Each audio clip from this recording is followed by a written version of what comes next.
अंधेरे में जब कविताओं का मैं पाठ कर रहा था तो उसी दौरान मेरे मन में भी कुछ विचार जन्म लिए जो आज एक कविता के रूप में आपके सामने प्रस्तुत है। एक पूरी दुनिया आकार ले रही है।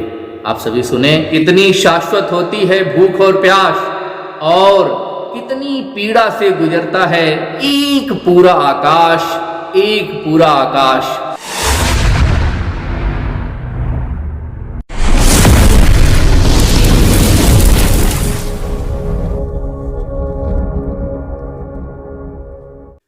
साथियों नमस्कार, आदाब। कला, साहित्य और संस्कृति के इस नए मंच पर आपका खूब खूब स्वागत है, अभिनंदन है।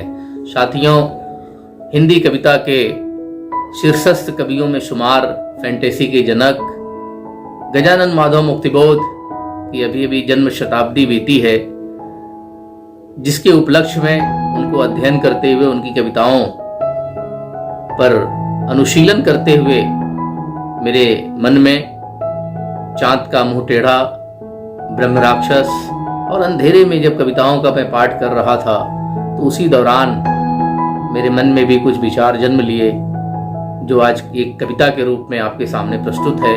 कविता का शीर्षक है एक पूरी दुनिया आकार ले रही है। आप सभी सुने। शीर्षक है कविता का एक पूरी दुनिया आकार ले रही है। दुनिया में कुछ ऐसे भी लोग होते हैं, दुनिया में कुछ ऐसे भी लोग होते हैं जो सिर्फ आपकी उपस्थिति में ही आपके होते हैं। वे किसके होते हैं ठीक से उनको भी नहीं मालूम। वे अपने जीवन को भी ठीक से नहीं जानते। कितनी शाश्वत होती है भूख और प्यास, और कितनी पीड़ा से गुजरता है हमारा श्रमरत समाज, हमारा श्रमरत समाज। उनके सिर का बोझ कितना भारी होता है। लगता है सदियों से कुछ मुट्ठी भर लोग आपस में मिलकर उलटकर उनके सिर पर रख दिया है एक पूरा आकाश, एक पूरा आकाश। तभी से शायद यह आकाश उल्टा है, तभी से शायद यह आकाश उल्टा है। आज भी उल्टा आकाश, आज भी उल्टा आकाश इनकी चेतना में घुसकर इनको मुंह चढ़ाता है। मैं समझता हूं तभी से चांद का मुंह टेढ़ा हो गया है। मैं समझता हूं तभी से चांद का मुंह टेढ़ा हो गया है। पर हमारे संस्कार यह नहीं सिखाते, पर हमारे संस्कार यह नहीं सिखाते कि तुम केवल मुंह चिढ़ाओ और बस बातें बनाओ। इन मुट्ठी भर लोगों को भला कौन समझाए कि यही हैं। इन मुट्ठी भर लोगों को भला कौन समझाए कि यही हैं जिन्होंने उल्टे आकाश का भार संभाल रखा है अपने अपने कंधों पर।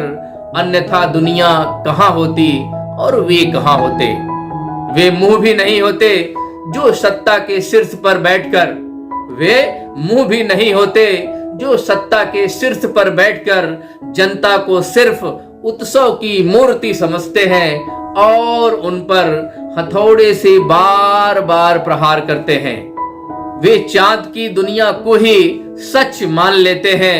उसकी चांदनी की इंद्रजाली पिच पर बस चंदा मामा का खेल खेलते हैं। वे चांद की दुनिया को ही सच मान लेते हैं। उसकी चांदनी की इंद्रजाली पिच पर बस चंदा मामा का खेल खेलते हैं और इस खेल को ही अपना जीवन मान लेते हैं। उन्हें सूरज की तपती हुई दुनिया, समंदर के ज्वार भाटे से कोई मतलब नहीं। उनको मतलब नहीं खेत खरिहान से, मजदूर किसान से। वे हर पल मुब्तिला रहते हैं अपनी झूठी शान में।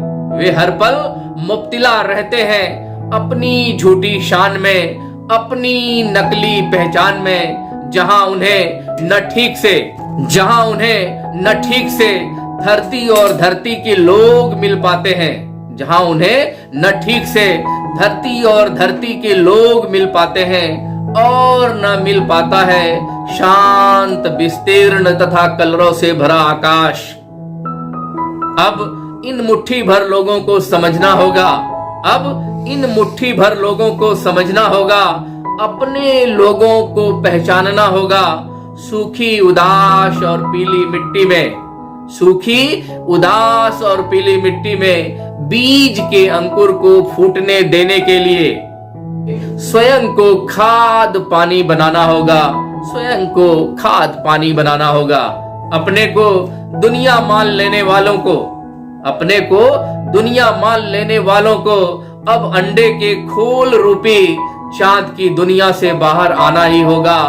तपते सूरज से नाता रखना ही होगा, स्वयं को तिरोहित करना ही होगा। तपते सूरज से नाता रखना ही होगा, स्वयं को तिरोहित करना ही होगा।